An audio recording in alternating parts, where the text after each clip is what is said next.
Now we're going to take a look at how to perform inference on two independent means. Before we look at the hypothesis test, I want to give some background information on inference of two means.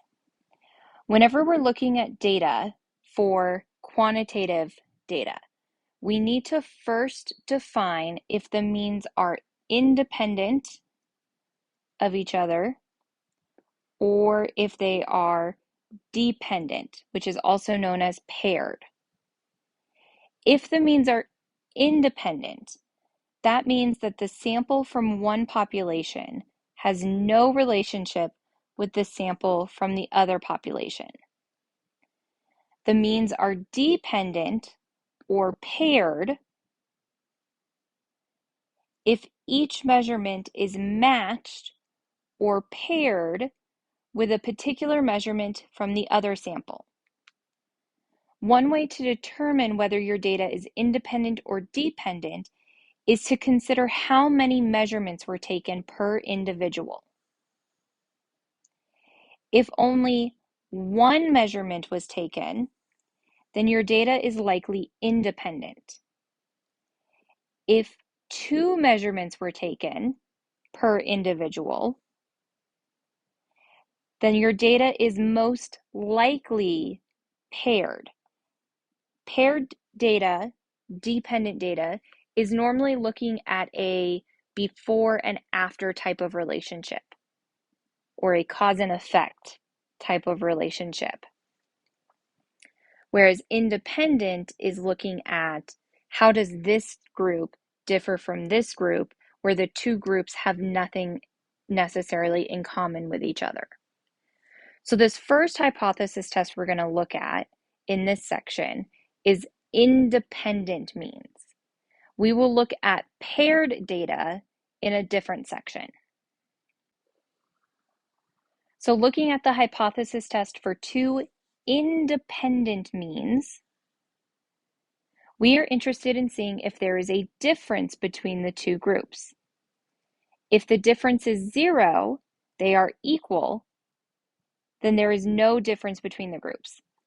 So our null hypothesis, what we're assuming is true, will be written as HO equals mu1 minus mu2, or HO mu1 equals mu2. And I tend to write it as the second way, but both ways are perfectly valid. Our alternative hypothesis will then test whether the difference between these means is less than, greater than, or different from 0. And so those hypotheses tend to look like this. HA is that mu1 is less than mu2, mu1 is greater than mu2, or mu1 is not equal to mu2. And I always feel like I'm talking about Pokemon now because I keep saying Mewtwo, and that makes me think of Pokemon. All right, now you're not going to be able to unthink that. So our test statistic for this hypothesis test, it is a t-score, and it is x bar 1 minus x bar 2 on top. And then the standard deviation on bottom is the square root of S1 squared over N1 plus S2 squared over N2. So x bar 1 is the sample mean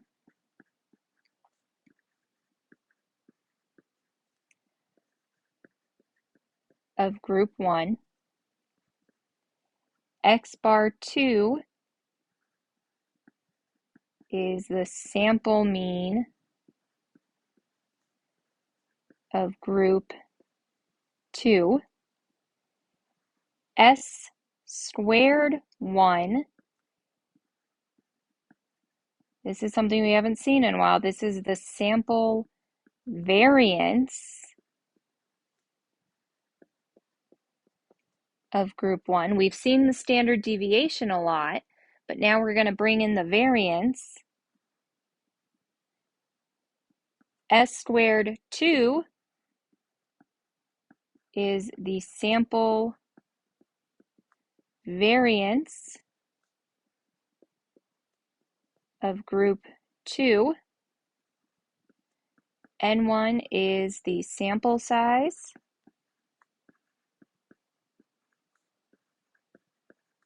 For group 1. And N2 is the sample size of group 2. Now this distribution has a very complicated formula for calculating the degrees of freedom. This is that formula. I'm not even going to try and read it out loud. And we are not even going to pretend to solve this ourselves. We could. We'll have all the information we need, but we're just not going to. We're not going to spend the time to do that.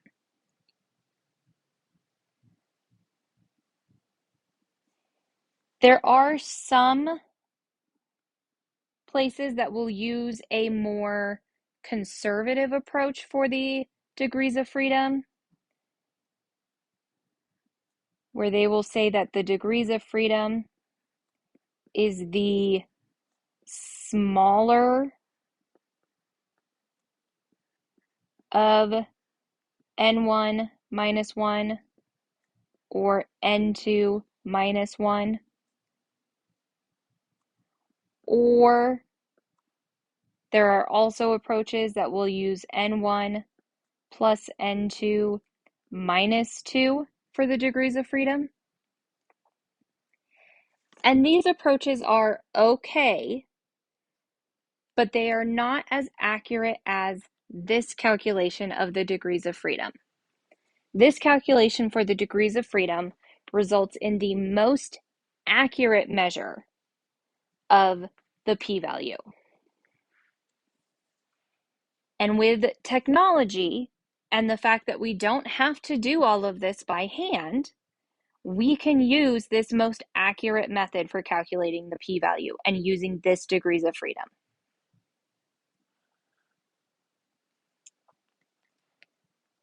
We have two conditions that we have to meet. These are the two most important conditions. So the populations must be independent of one another.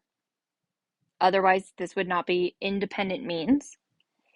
And then each population is either normal or the sample size is large. So each n is greater than or equal to 30. So each group, each sample, must satisfy the central limit theorem for means.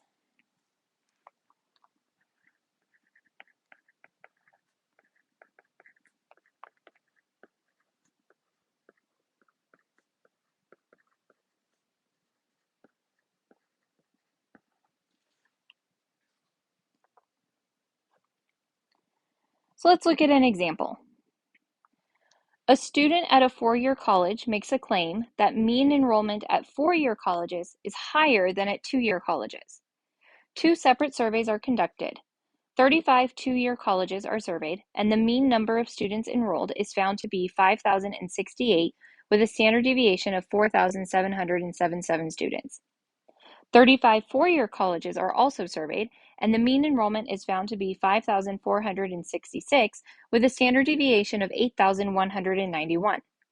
Does this provide enough evidence to support the student's claim using a level of significance of 0.10? So the claim is that the mean enrollment at four-year colleges is higher than at two-year colleges.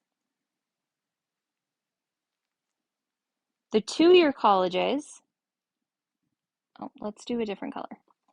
The two-year colleges have a mean enrollment of 5,068 with a standard deviation of 4,777.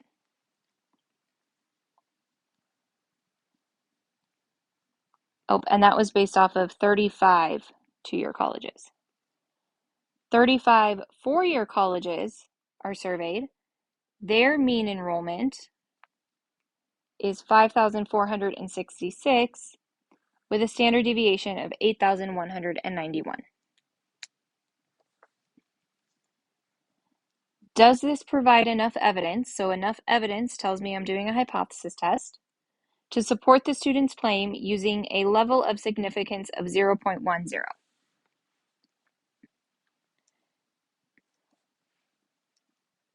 So I'm going to start writing down all the information I see here. So I have X bar 1, S1, N1, X bar 2, S2, N2.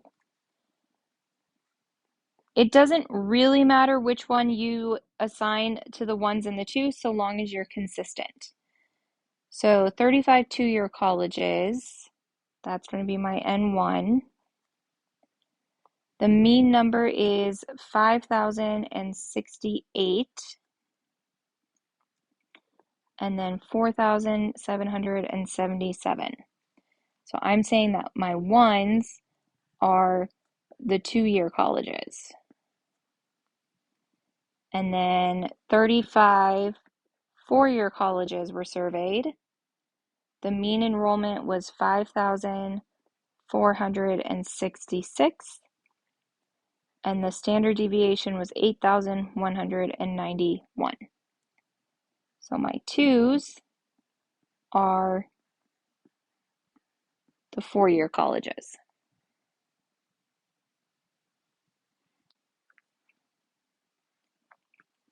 And then my alpha is 0.10.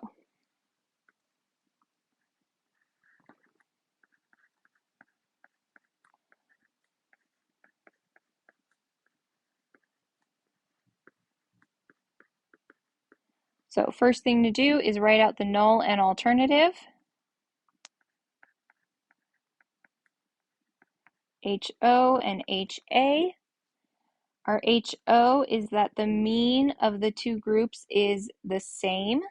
It's what it's always going to look like. And then our HA is that mu1, let's see, mean enrollment at the four-year colleges is higher than at two-year. So that would mean that the two-year is less than the four-year. The four-year is higher than the two-year. So this is a left-tailed test because of the way that I ordered everything. If I had flip-flopped my ones and my twos, then this would have been a right-tailed test. But I made ones the 2 years and two the 4 years.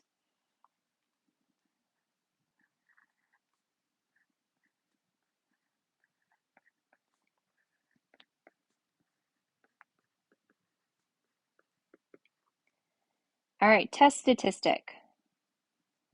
I'm going to show where everything goes in the formula, but then I'm not even going to bother calculating it. So X bar 1 is 5,068 minus 5,466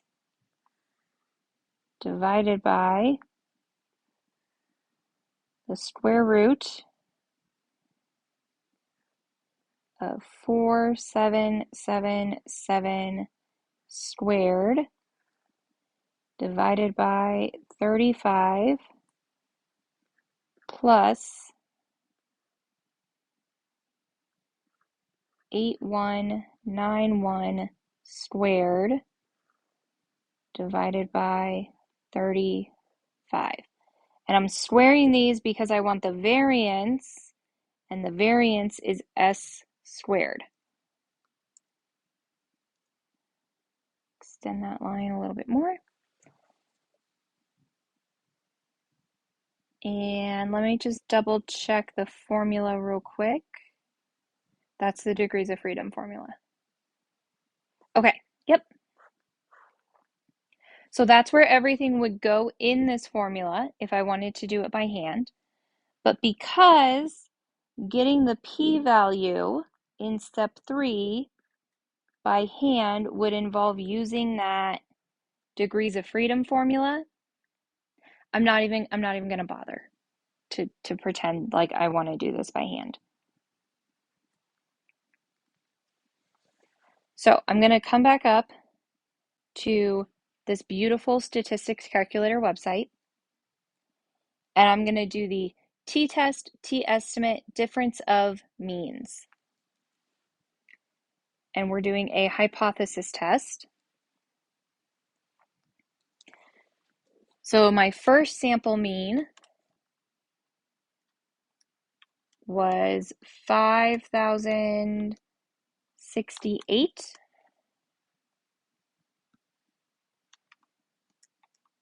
I think that's what it was. And then 4,777 was the standard deviation with a sample size of 35. My second sample mean was 5,466. Standard deviation 8191 and a sample size of 35. My alpha was 0.1. Now I have to check. Yes, 0.1. And we are doing a left-tailed test.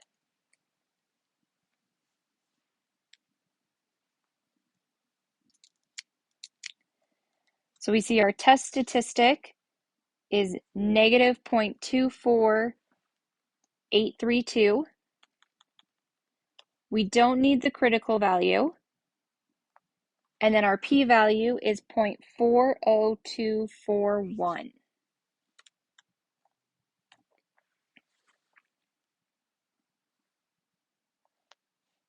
Whoops, I hit the wrong button. There we go. All right, so when we do this calculation, we would have gotten negative 0.248.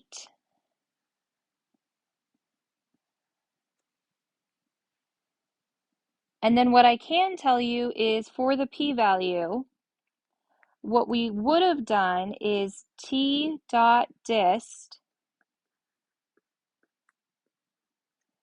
negative 0.248, comma, the degrees of freedom, comma, true.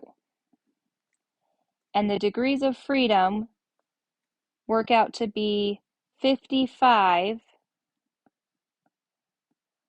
when rounded to the nearest whole number.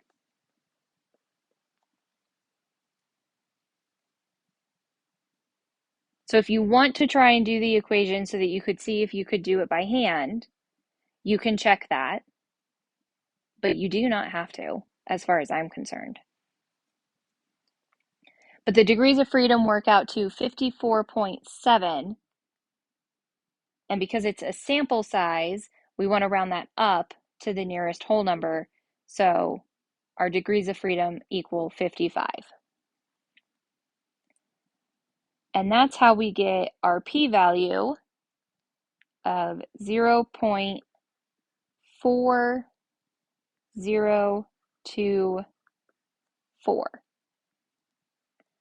Is there any need to do this by hand? No, because we have the website.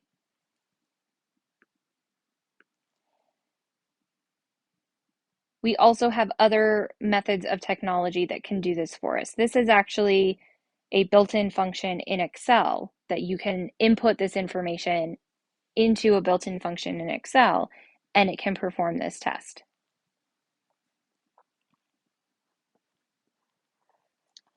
So then step 4 is to do the conclusion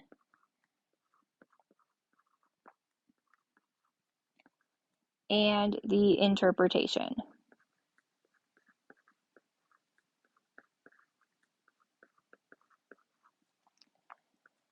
So the conclusion always starts with the question, is the p-value less than the alpha? Is the probability too small?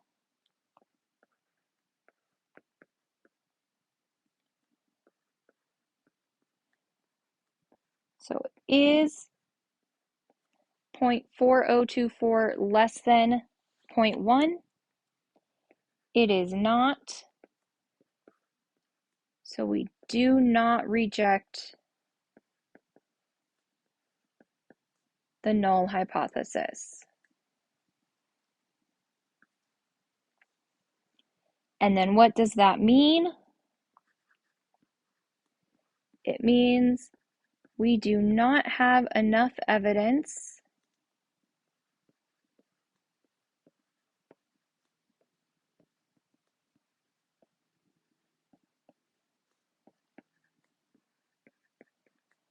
to support the claim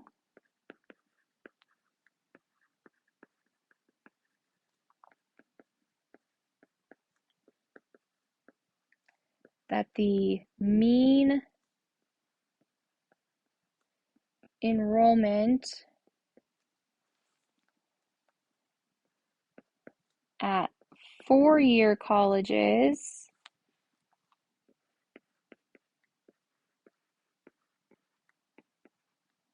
is higher than at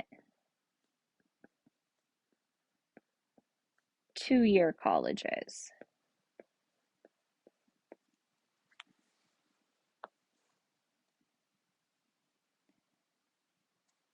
And that is the hypothesis test for two independent means.